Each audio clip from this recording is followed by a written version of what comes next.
The Economist gave us 3 options. The Economist online for $59, The Economist in print for $125, or both for $125. I looked at this online and I said, what is the middle option doing there? Right? Who would want to get only print when they could get print and online for the same price? This was about 8 years ago.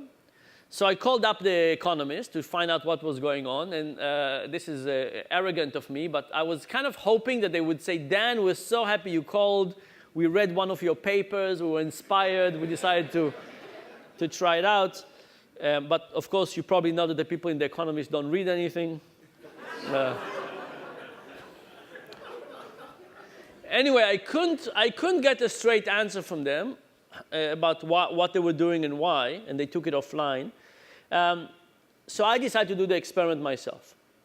I showed it to a group of MBA students, and I gave them the choice.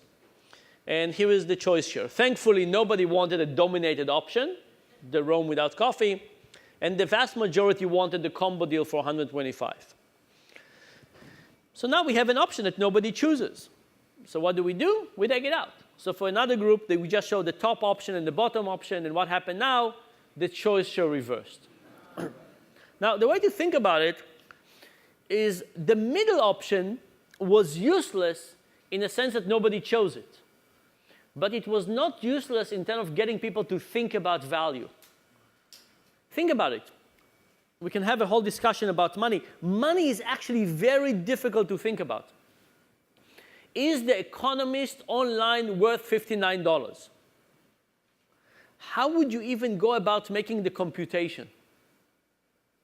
The value of your time, the value of learning, the joy you're getting from it. How would you even do it? And is the combo deal worth $125? What's a computation that you could do to figure this out? Really, really hard. So we have these things that are very hard to figure out. What do? We say, I have no idea if this is worth it. I have no idea if this is worth it. But next to the middle option, this looks like a much better deal. Going back to the cube illusion. If you remember the cube illusion, what was happening there is that you looked at a particular patch, and you didn't compare it to the other patch directly. You compared it to the area around it.